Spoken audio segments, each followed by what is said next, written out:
안녕하세요. 안녕하세요. 네, 반갑습니다. 이제 오늘은 5번째 시간인데요. 역사서, 성서의 역사서를 같이 보기로 하겠습니다. 책을 안 갖고 왔네, 내가. 역사적 이스라엘, 성서적 이스라엘, 여호수아, 사사기, 사무엘 상하, 열왕기 상하, 이 내용들에 대한 이야기를 오늘 함께 나누도록 하겠습니다.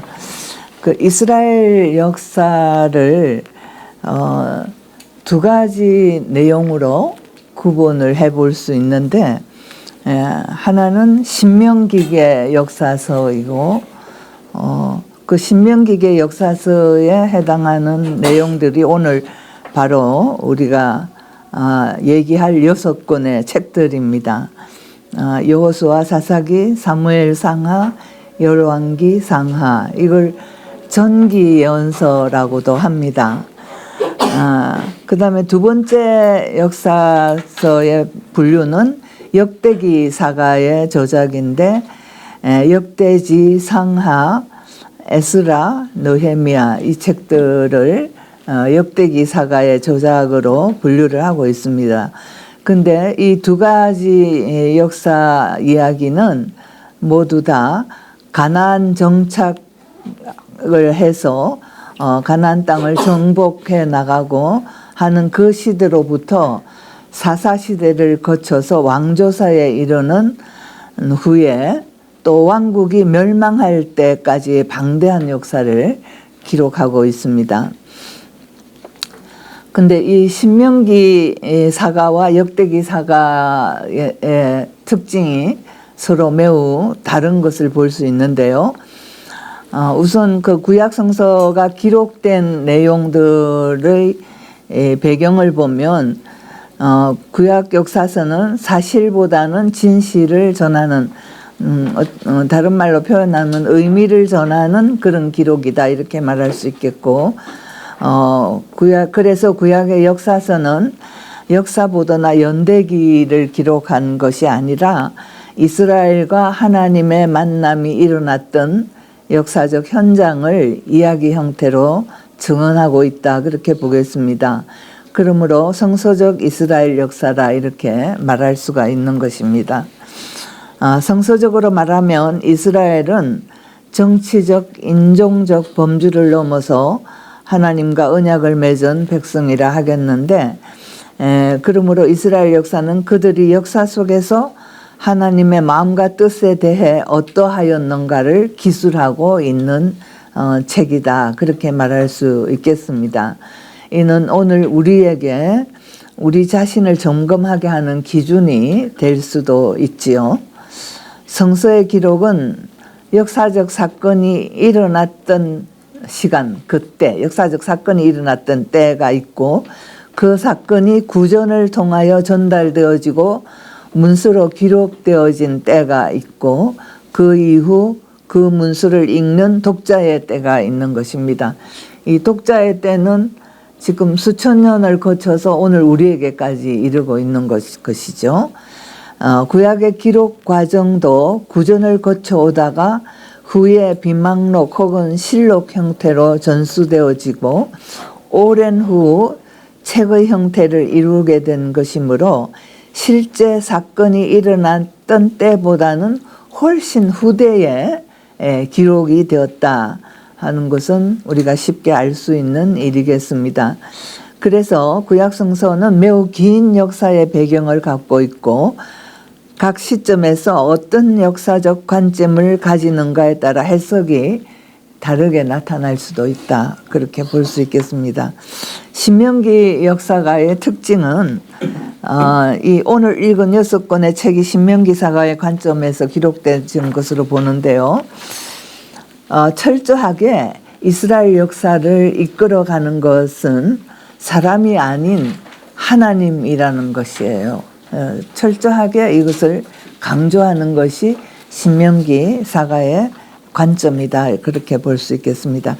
이것은 신정통치 사상이라고도 말할 수 있겠는데,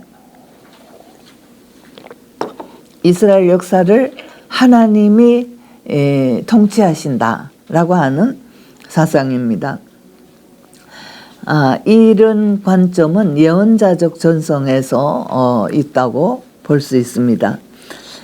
철저하게 역사의 주인은 하나님이고 사람이 하나님으로부터 위임받아 일시적으로 권력을 행사하되 그 사람이 죽을 때는 그 권력을 후손에게 넘겨주는 것이 아니라 하나님께 도로 돌려드려야 한다는 사상이지요. 그러면 하나님이 새로운 사람을 불러 통치케 한다는 것입니다. 사사기에 이런 관점들이 분명하게 나타나고 있는 걸 볼 수 있고요. 여기엔 왕권이 전제군주적 성격을 가진 점을 비판적으로 보고 있습니다.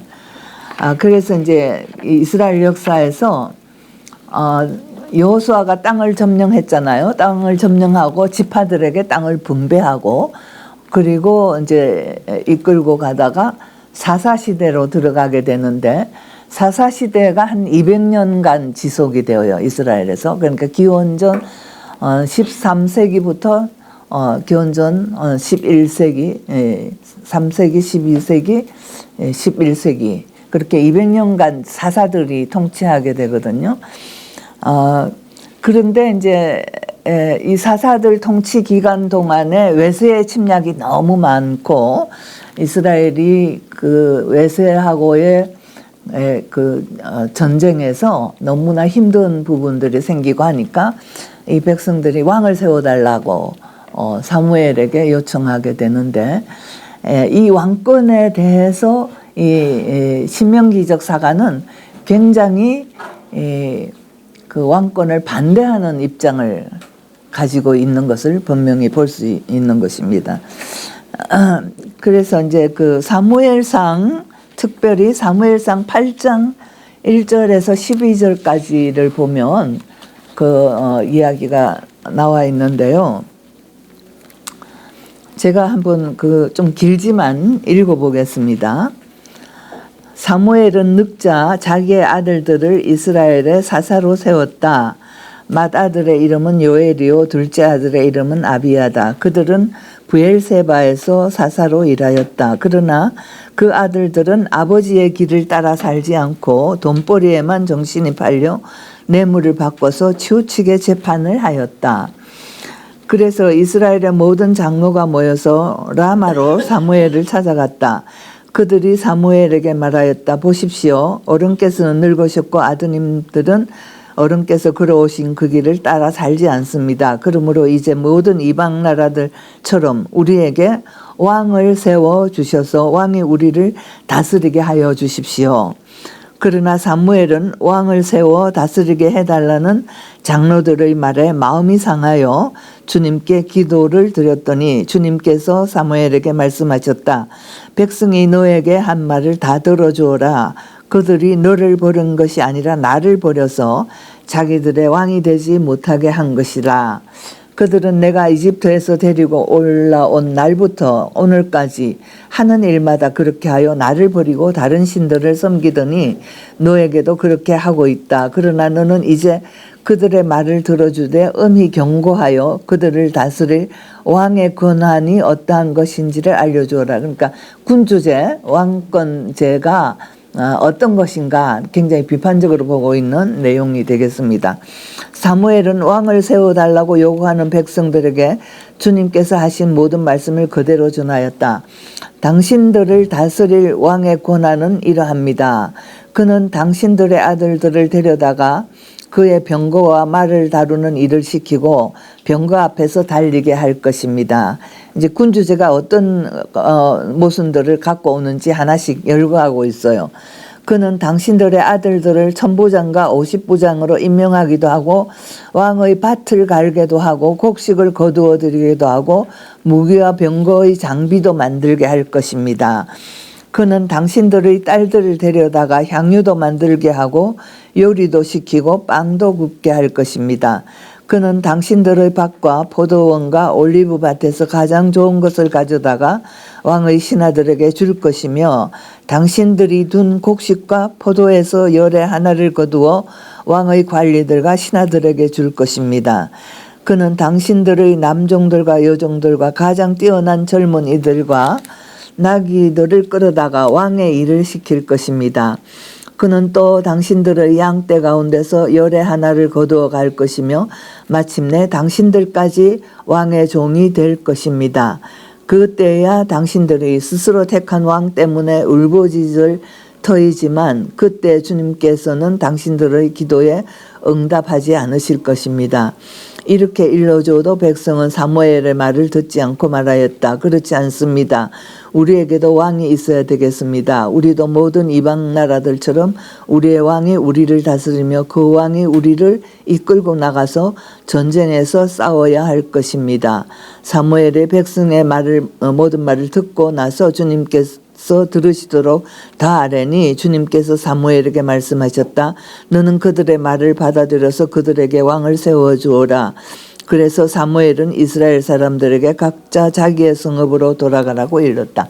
이게 8장에서 보면은 이렇게 이제 이스라엘이 사사 시대로부터 왕권 제도로 넘어가는 그 과도기에 왕권에 대한 시각이 어떠한가를 보여주고 있는 것이죠. 우리들이 뭐 그냥 생각만 해도 군주제라고 하는 것이 어떤 결과를 가져올 것이라고 하는 것은 뻔히 짐작을 할 수가 있는 내용인데 이렇게 신명기 사가의 관점에서 이 왕권의 여러 가지 불이한 내용들을 열거하고 있는 것입니다. 이 기록들은 왕정제도에 대한 부정적 경험을 한 후에 기록된 것이 아닐까. 그러니까 이스라엘이 이제 왕정 제도로 들어가서 왕권 하에서 이제 다스림을 받다 보니까 생기는 여러 가지 부정적인 현상들을 보고 난 이후에 한 기록일 것이다. 이렇게 짐작을 하는 거죠. 성경의 기록의 시점은 사무엘 시대에 있지만 실제로 이 성서가 기록된 때는 아까도 말씀드렸듯이 기록된 때는 훨씬 이후 왕정 제도를 경험한 이후에 기록되어진 것일 것이다. 왕조 제도는 하나님이 승인했고 국가에 기여한 바가 있으나 왕권은 전제군주적 성격을 띠게 됨을 강조하고 있고 왕이란 존재는 이스라엘 사람들이 기대하고 희망을 걸었던 존재이지만 실제 왕들은 부정적 행위로 그 희망을 좌절시켰던 역사를 볼 수 있고요. 그러므로 이상적인 왕을 늘 기대하게 되는데 이에 메시아 사상이 형성이 됐고 하나님 나라의 통치에 대한 희망으로 이것이 연결되어진다라고 볼 수 있습니다. 역대기 사가의 관점은 좀 달라요. 이 관점은 신왕 사상에 비교될 수 있는데 신앙 사상이라고 하는 것은 고대 근동에 신앙 사상이 있었는데 하므라비나 이집트의 파라오 등은 천신이 인간으로 화하였고 왕은 인간 모양으로 땅 위에 사는 창조주라는 신념이에요. 왕이 신격화되는 것입니다. 고대 근동 사회 군주제에서는 인간 왕은 신적 능력을 가진 존재라고 보고 신들이 왕을 임명했고 왕은 백성의 목자로서 의를 행하며 백성의 복지 증진을 위해서 일하는 사명을 받았으며 그 왕국은 영원 무궁함을 약속받았다. 그 왕국은 절대 망하지 않는다라고 하는 것이 신앙사상에서 강력하게 나타나고 있는 사상이다. 그러니까는 그 신명기 사가와 역대기 사가의 관점이 매우 다른 것을 우리가 볼 수 있는데 사실 이제 이 이스라엘도 왕정 제도를 가지면서는 고대 근동의 신앙 사상을 많이 수용하지 않았나 그렇게 볼 수밖에 없죠. 그래서 이제 이 신앙 사상에 의한 왕들의 정치 역사를 우리가 이제 그 이스라엘 역사에서도 볼 수 있게 되는 것입니다. 그래서 자세하게 보면 역대기 사가의 기록과 신명기 사가의 기록을 자세히 비교를 해보면 신명기 사가에서는 왕들의 부정행위를 아주 솔직하게 다 드러내고 이건 잘못된 것이다 라고 하는 내용들이 많이 나오는데 역대기 사가로 가면은 그 왕들의 그 부정적인 형태들이 많이 가려지고 있어요. 가능한 한 그것들을 숨기고 피하고 그러면서 기록을 하고 있는 내용들을 볼 수가 있습니다. 성서 안에도 이 고대 근동에도 신앙 사상이 이렇게 있다면은 성서 안에도 이런 사상이 있는데 시편 2편 6, 7절 나의 거룩한 시온산 위에 나의 왕을 내 손으로 세웠노라. 나를 왕으로 세우시며 선포하신 야훼의 칙령을 들으라. 너는 내 아들 나 오늘 너를 낳았노라. 이게 함무라비 법전의 신앙 사상의 유형이 여기에 들어와 있다고 그렇게 봅니다. 사실 그 십계명이라든가 이스라엘 율법도 함무라비 법전에서 많이 영향을 받고 있어요. 함무라비 법전이 기원전 17세기 이때로 본다면은 그 법전의 여러 가지 내용들. 근데 이제 함무라비 법전과 이스라엘의 율법과의 차이는 함무라비 법전은 그 자체가 귀족들을 위한 법이에요. 그렇기 때문에 이스라엘 법은 그야말로 일반 백성을 위한 법들이고 오히려 약자 보호법이 강하기 때문에 약자들을 위한 법이다. 이 점에서 차이가 있다고 볼 수 있습니다. 그리고 시편 72편이나 45편 등에서 이상적인 통치 방식을 나타내고 있는데 이 신앙 사상에 의해 왕제도가 도입되었다 이렇게 볼 수가 있습니다. 이제 신명기사가의 역사서 6권 아까 얘기했던 그 여호수아, 사사기, 사무엘상하, 열왕기상하 이 6권에 대해서 이야기를 하겠는데요. 신명기 역사서의 범위는 이스라엘이 가나안 땅에 정착하면서부터 가나안 땅을 뺏기기까지의 역사를 말하고 있습니다. 가나안 땅을 하나님께서 약속하셨잖아요. 주겠다고. 그래서 가나안 땅을 이제 우리가 이제 하나님께서 주겠다 하면은 그냥 거기 가면 그대로 자연적으로 그냥 그 땅이 우리들 그 이스라엘에게 온다 이렇게 상상하지만 실제로는 여호수아기를 통해서 사사기를 통해서 볼 때 이스라엘이 그 가나안 땅에 들어갈 때 상당히 그 점령하면서 정복하면서 전쟁을 통해서 그 땅을 가지게 되었던 소유하게 되었던 그런 과정들을 볼 수 있죠. 그래서 약속의 땅에 들어갔는데 이 역사서의 마지막 부분에 열왕기서로 가게 되면 이 약속의 땅을 다 뺏기고 다른 나라들에게 다 뺏기고 그 백성들이 또 뿔뿔이 흩어져서 사방으로 디아스포라가 되어서 흩어져서 살게 되는 역사를 이야기하고 있잖아요. 그러니까 사실 이 선택받은 언약을 세우고 선택받은 민족이라 했는데 실제로 들어가서는 그 약속의 성취도 못하고 오히려 난민의 생활을 하는 디아스포라의 백성이 되었다 하는 그 성서의 처음 시작과 지금 열왕기까지의 역사에 나타나는 모순들 그런 것들을 우리가 볼 수 있습니다. 기원전 13세기 이스라엘이 가나안 땅을 점령한 때부터 기원전 587년 바벨론에게 나라를 뺏기고 포로로 끌려 가거나 고대 서아시아의 여러 곳으로 뿔뿔이 흩어져 살게 된 경위까지가 열왕기 하까지 나오게 되는 겁니다. 가나안 정착 과정, 땅의 정복과 정착, 분배, 그리고 사사들의 지도력에 의한 통치, 왕국을 세우는 과정, 사울 다윗에 이르는 사무엘 상하의 이야기, 그리고 통일 이스라엘 왕국이 분단되고 다윗 솔로몬의 통일 왕국이 성립되었지만 북왕국과 남왕국으로 나라가 분열되고 그 뒤에 각각 북왕국이 722년에 패망하고 또 남왕국은 587년에 패망하게 이르는 과정, 그것이 열왕기 상하의 연대순으로 보도되어져 있는 것을 볼 수 있습니다.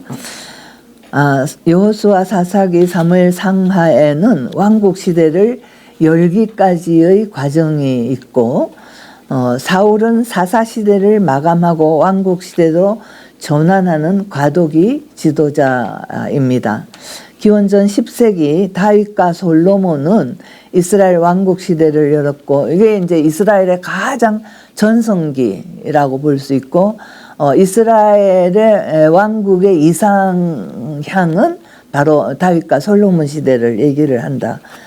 그렇게 볼 수가 있는데, 얼마 못 가 남북이 분단되어 922년에 분단이 되고, 갈등, 긴장, 대립관계로 되고, 북왕국이 기원전 721년 아시리아에 망하고 남왕국은 587년 바벨론에 의해 망하는 내용이 열왕기하 25장에 나와 있고, 이스라엘 왕국 시대는 이제 사라져 버리게 됩니다. 여기까지만 나오고, 근데 신명기 역사서에 도식이 있어요. 신명기 역사서는 미완성으로 끝나고 실패한 이스라엘 왕국을 회고하면서 역사를 기록했다, 이렇게 볼 수 있습니다.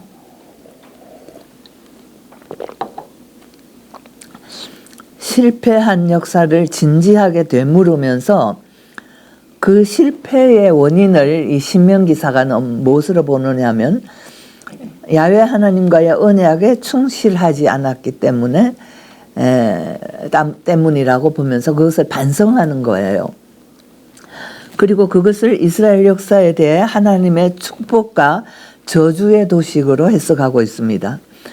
여호수아에게, 그리고 사무엘에게, 다윗에게, 솔로몬에게 주신 하나님의 말씀에 귀 기울이게 하고, 여호수아 고별사, 사무엘 고별사, 다윗의 감사기도, 솔로몬의 기도, 이러한 곳에서도 이 사실을 깨우쳐 주려고 노력을 하고 있어요. 그 도식은 이스라엘이 하나님을 배신해요.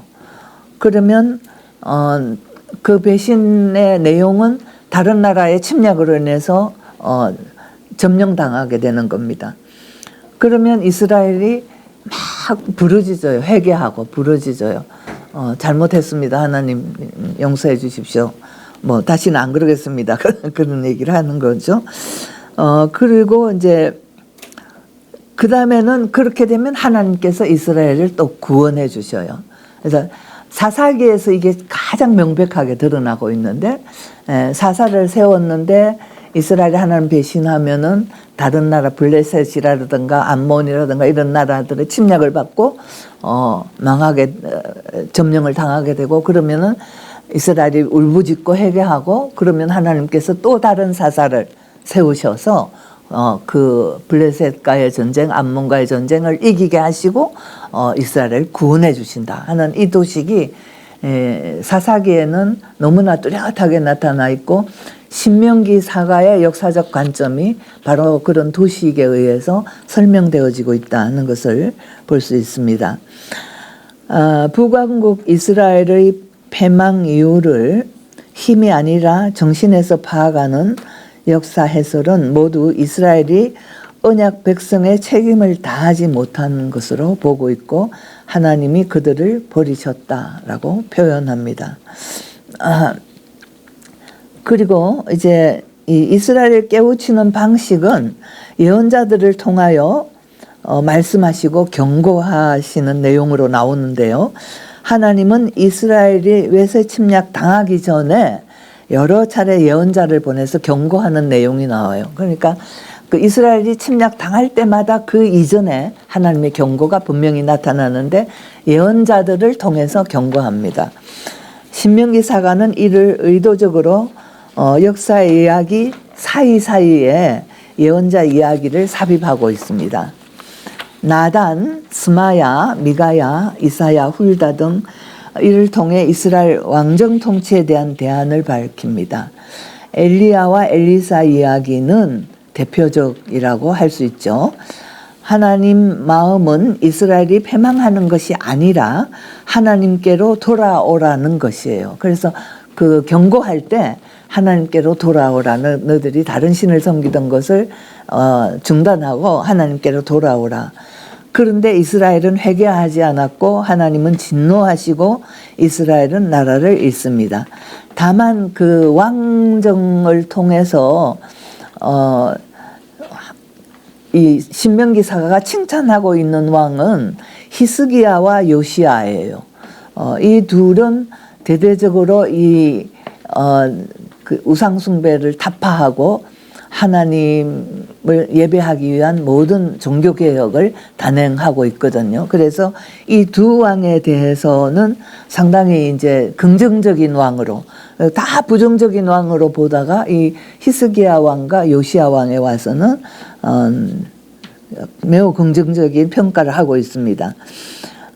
이 대대적인 사회개혁을 하고 이방 예배를 없애는 등 노력을 하죠. 특히 이 요시야 왕은 성전을 정리를 하다가 율법서를 발견하게 돼요. 그게 아마도 신명기서라고 생각하고 그 율법서에 의해서 이스라엘 사회를 대폭 개혁을 하고 그 율법서대로 살아라고 백성들에 강요하고 중앙성소를 새로 세우고 산당들을 제거하고 이런 대대적인 개혁을 요시야가 621년에 기원전 621년에 행했어요. 근데 이스라엘의 운명이 불행하게도 이 요시야 왕이 애굽과의 전투를 하는 무깃도에서 전사하고 맙니다. 그래서 남왕국 유다는 하나님 기대를 저버리고 이 요시야 왕 뒤에 아들들은 완전히 또 이전의 왕들과 똑같은 행동을 했어요. 훌다는 이를 예언하고 있습니다. 신명기사가는 말씀드린 대로 이스라엘 왕들을 대부분 부정적으로 평가하고 다윗과 히스기야, 요시야 정도가 하나님 보시기에 올바른 길을 걸어간 자들이다. 그럼에도 하나님은 다윗의 왕국을 그의 은혜 안에서 다시 이루려 하신다. 이 다윗 왕국에 대한 하나님의 사랑과 집념, 그 다윗 왕국을 다시 재건해서 이스라엘을 회복하시겠다라고 하는 하나님의 희망, 애정 이런 것들은 지속되고 있는 겁니다. 다윗을 생각하여 새 일을 이루시겠다고 하는 것이죠. 그러니까 우리가 이제 다윗의 줄기에서 이새의 줄기에서 이스라엘을 장차 메시아가 오리라고 하는 예언을 성서가 하고 있죠. 이게 상당히 메시아 대망 사상과 연결이 되어진다고 볼 수 있습니다. 왜 이스라엘은 땅도 지키지 못하고 남의 나라로 끌려가는 신세가 되었을까? 하나님은 약속하여 주신 땅을 왜 도로 잃게 하고 또 왜 한때는 승리하게 했으며 결국은 실패하게 했는가? 그들의 하나님 뜻을 배신한 것과 이에 대한 신명기사가는 이스라엘의 멸망을 하나님의 심판이라고 판단합니다. 이스라엘이 망한 것은 그들이 회개하지 않았고 하나님께로 돌아오지 않았기 때문이며 하나님이 다른 민족을 들어 그들을 멸망하게 하는 심판을 하셨다라고 하는 것이 신명기사가의 해석, 역사 해석이라고 말할 수 있겠습니다. 근데 이제 여기 전체 신명기사가의 내용 가운데서 이 왕델 교수님이 특별히 쉐마와 헤렘이라는 두 언어를 얘기를 하시면서 설명을 하고 계시는데요. 쉐마라고 하는 것은 들으라는 히브리어예요. 쉐마가 들으라. 성서에 보면은 특히 신명기에 보면은 들으라 이스라엘아, 들으라 이스라엘아 이렇게 하면서 이제 이 하나님의 율법을 진정으로 너희가 들어야 된다. 그리고 그걸 계속 들어서 자녀들에게까지 계속 교훈을 해야 된다라고 하는 이런 의미를 가지고 있죠. 구약의 3분의 1은 천지 창조 때부터 왕국의 팽망에 이르는 이야기이고 오경과 정기 예언서가 그 내용입니다. 하나님의 땅에 대한 약속과 성취인데 신명기사가는 이 삶을 조건적으로 이해하고 있는 것이죠. 곧 이스라엘이 주 하나님을 사랑하고 그 명령과 규례와 법도를 잘 지키면 약속의 땅에서 잘되고 번성할 것이다. 그러니까 조건이 붙는 거예요. 그냥 무조건 내가 너희에게 모든 걸 준다가 아니고 이런 조건을 지키면 하나님과 이스라엘의 계약 관계라고 볼 수 있는 겁니다. 그래서 이 들으라 쉐마를 계속 말씀하는데 후대에게 이 계명을 철저히 지키도록 자손들을 교육해야 함을 강조하고 있어요. 이게 신명기 마지막 장의 모세의 설교에서 이게 분명하게 나타나고 있습니다. 신명기 6장 4절에서 5절은 이스라엘의 성공을 이루는 바탕인데 성공한 하나님을 사랑하고 그 말씀을 실천에 옮기는 것이다. 야훼만이 우리 주님이시기 때문이다. 사실은 이건 조건적이기 때문에 인과응보적 요소를 여기에 가지고 있다. 이렇게 볼 수 있습니다. 그 다음에 이 아주 그 해석하기 어려운 헤렘 사상, 이게 전멸이라고 얘기하죠. 신명기의 다른 한 축은 헤렘이라고 볼 수 있는데요. 이 히브리어는 그 뜻이 전멸. 너희가 어느 땅에 들어가면은 그 땅을 점령하고 거기에 있는 모든 것을 전멸하라, 다 없애버려라 라고 하는 명령입니다. 이 헤렘은 하나님을 사랑하지 않는 자에 대한 배타적 거부로 나타난, 이렇게 말하고 있습니다. 하나님 뜻을 구현하는 방안으로 헤렘을 내세우는데 이스라엘이 가나안 땅 정착하게 된 과정은 매우 복잡합니다. 여호수아기와 사사기의 정언이 다르기 때문에 여호수아기는 그야말로 헤렘이에요.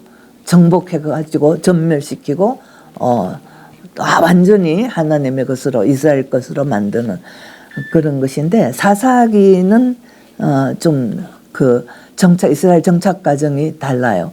굉장히 그 평화적인 이주설이라고 말할 수가 있습니다. 사사기에는 조금 더 나가면 그 얘기가 나올 거예요. 헤렘은 왕국을 세우기 전 지파 동맹 시절 이스라엘이 수행하던 하나님의 전쟁에서 지켜야 할 규칙이었어요.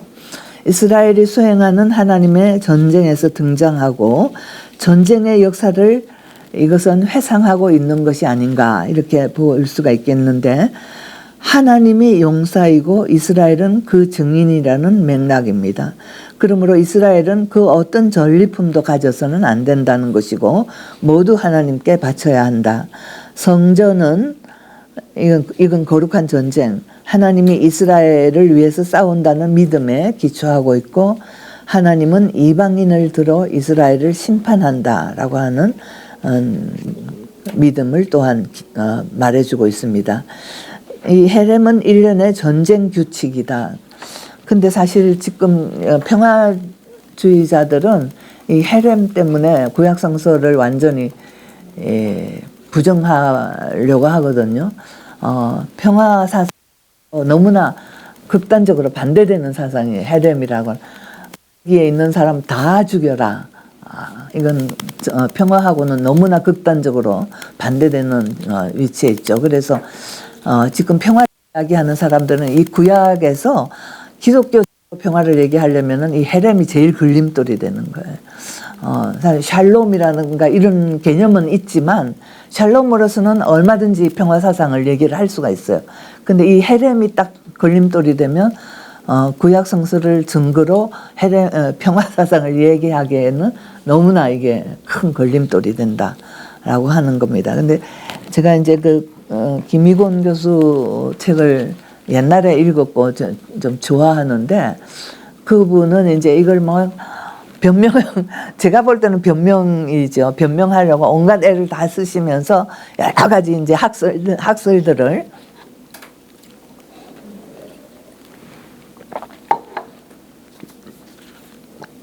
전개하고 계시는데 이제 이 아까 얘기한 그 여호수아의 정복과 사사기의 정복이 내용이 다른 것에 착안을 하면서 이 가나안에 들어가는데 세 가지의 설이 있다는 거예요. 하나는 정복설, 완전히 정복해서 들어가는 거. 하나는 이주설, 천천히 평화롭게 동화되어 가면서 가나안에 들어가는 거. 그리고 세 번째로는 혁명설이 있어요. 혁명설은 그 가나안 땅에 있는 하층 계급의 사람들이, 그게 이제 군주제니까 군주제 도시 국가에 대한 반란과 저항심이 강하잖아요.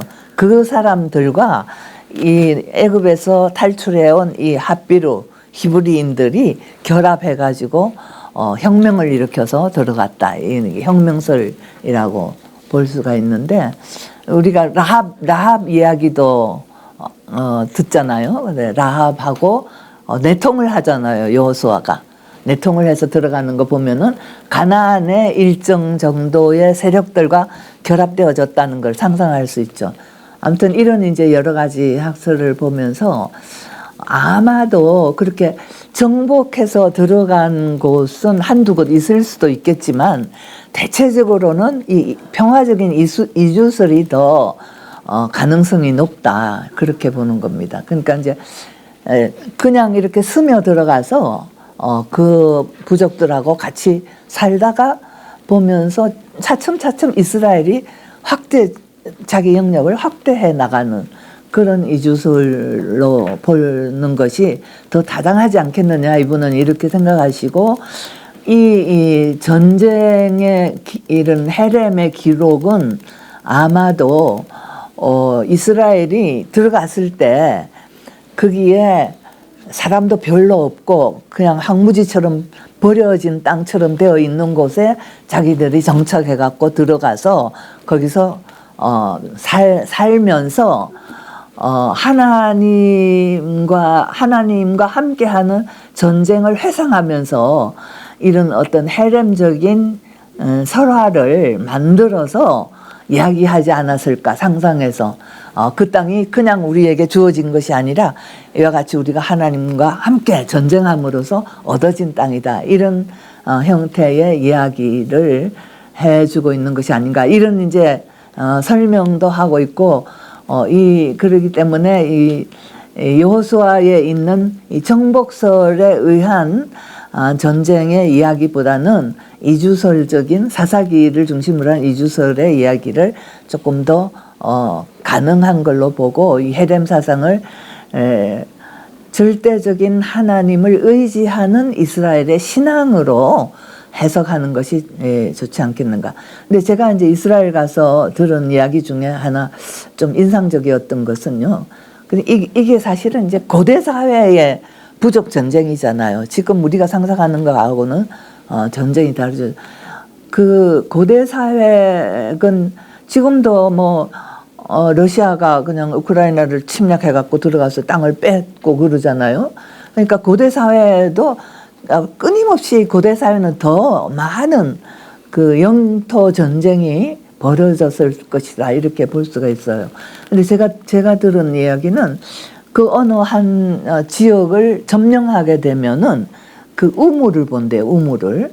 근데 우물에 물이 3,000명을 먹일 수 있는 우물이다. 이 우물의 용량이 뭐 10,000명을 먹일 수 있는 우물이다. 이것을 파악하고 나머지는 다 죽인대, 사람을. 그런 이야기를 제가 들었는데, 그러니까 고대 사회의 전쟁이라고 하는 것은 지금 우리들의 상상에 좀 미치지 못할 부분이 있지 않는가 생각하고, 아무튼 이 헤렘은 지금 사회에서는 윤리적으로나 도덕적으로나 매우 문제가 되는 용어다, 그렇게 생각하고, 우리가 헤렘을 그 기독교 성서에 있다고 해서 적극적으로 옹호할 것도 아니고, 이 헤렘의 원뜻을 잘 해석해 나가는 지혜가 필요하지 않겠는가. 왕대일 교수는 이스라엘 역사에서는 실제로 이 헤렘은 일어난 적은 없다, 그렇게 얘기를 해요. 그러니까는 이 하나님은 사랑의 하나님이지 이렇게 전멸시키는 하나님은 아니다라고 하는 믿음이라는 거죠. 우리가 이제 그 요나가 요나를 통해서 구원하신 하나님 이야기, 요나는 니느웨는 적국인데 내가 왜 그 사람들을 구원해야 되느냐, 그리고 나는 가지 않겠다라고 하는 요나를 억지로 그 니느웨에 가서 그 백성들을 회개하게 해서 그 백성들을 하나님 앞으로 다 돌아오게 하는 구원의 역사를 이루는 하나님, 그 하나님은 사랑의 하나님이다라고 하는 얘기로 이게 결말을 내고 있습니다. 그리고 이제 성서의 평화 사상의 중요한 구절들, 이사야 2장 4절, 마태복음 5장 9절, 미가 4장 3절, 그리고 이사야 11장, 그래서 이런 등등의 평화 사상이 있다는 것을 함께 해렘과 생각해야 되지 않을까. 사실 여기 이제 보충 이야기들을 제가 몇 개 해놓은 것은 여기에서 이제 우리가 이 6개의 책 안에서 여러 가지 이야기들이 많이 있는데 사실은 이제 이 시간이 성서 개론이라고 보시면 되는 시간이거든요. 그래서 본문의 세세한 내용들을 깊이 있게 들어가지는 못했습니다. 그래서 이제 그 사사기 안에 나오는 드보라 바락 이야기, 므낫세의 기도, 입다와 딸의 이야기, 삼손의 이야기. 삼손 이야기는 너무 잘 아시죠? 삼손과 디딜라. 그리고 이제 레위인의 첩 이야기.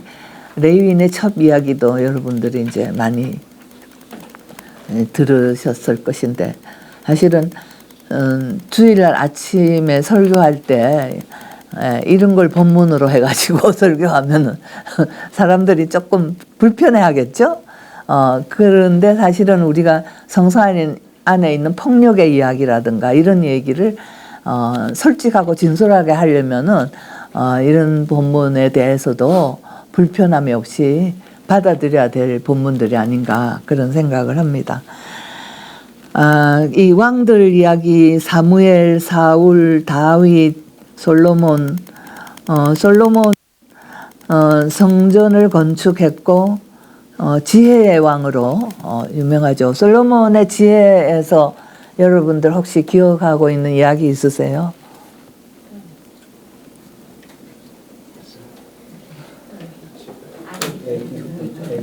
예, 장녀가 아기를 두 사람이 같이 낳았는데 한 여자의 아기가 죽어버렸어요.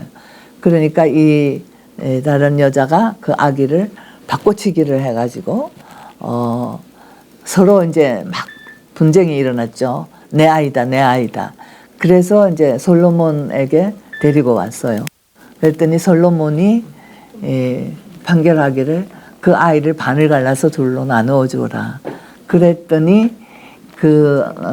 진짜 엄마가 이 아이를 저 여인에게 주십시오. 애를 죽이면 안 됩니다. 살려야 됩니다. 그렇게 해서 판결했다 하는 유명한 이야기가 있죠. 솔로몬의 재판, 지혜의 왕으로서의 명성은 자자하고 그 인근의 왕들이 찾아와서 조언을 구하는 예들도 있고, 이런 얘기들이 이제 이런 성서 안에 있다 하는 겁니다. 제가 이제 여기서 그 아기들 이야기에서 조금 더 부언을 하자면, 이 아기를 반으로 갈라라 했을 때 진짜 어머니가 안 된다, 아기를 살려라, 이 아이를 저 여인에게 주어도 좋다 하고 이제 그 얘기를 했을 때 라하밈이라고 하는 단어가 나와요. 히브리어. 이거는 뭐 자비, 긍휼 이런 단어인데, 이게 단수, 라하밈은 복수인데 단수가 될 때는 자궁이에요. 이 단어가 레헴이라고 하는 자궁이에요.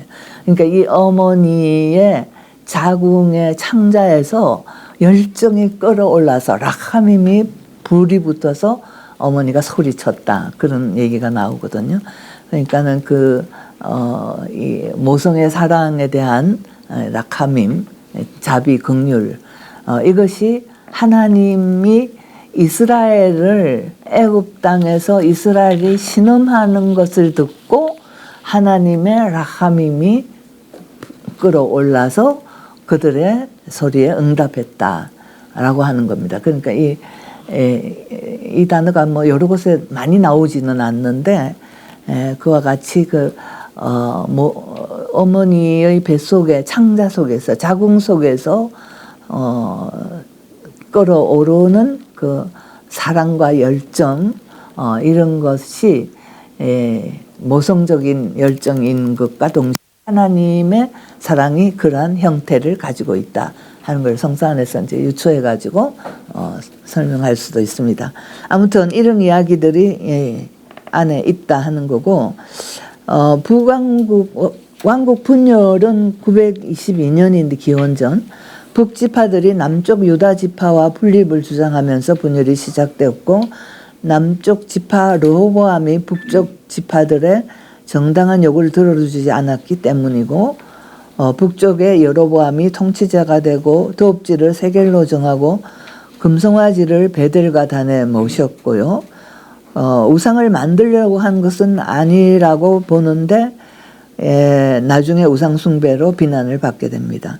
북왕국은 왕조가 급격히 교체되면서 여로보암 이후 오므리 왕이 사마리아를 수도로 하고 나중에 아합에게 왕위를 물려줬는데, 엘리야서라에서 부정적 왕으로 아합이 나오죠. 엘리야와 엘리사 이야기는 열왕기하 1장에서 9장까지 나옵니다. 유다 왕국은 열왕기하 18장에서 25장에 나오고, 히스기야 요시야의 이야기가 여기에 있고요. 요시야는 성전에서 발견한 율법책을 기초하여 예배 개혁을 이행했고, 무기또에서 전사한 후 마지막 세 왕 요아김 그리고 시드기야에 이르러 예루살렘은 함락되고 파괴되고 백성이 일부가 추방이 됩니다. 살아남은 자들의 질문, 하나님의 선민사는 끝인가? 아직도 하나님의 자비를 얻을 수 있을까? 이런 질문들이라는 건데, 이제 여기서 제2 이사야에 가면은 여기에 대한 대답들의 메시지가 나오게 된다는 것입니다. 자, 오늘은 제 얘기는 여기까지 하고, 제가 너무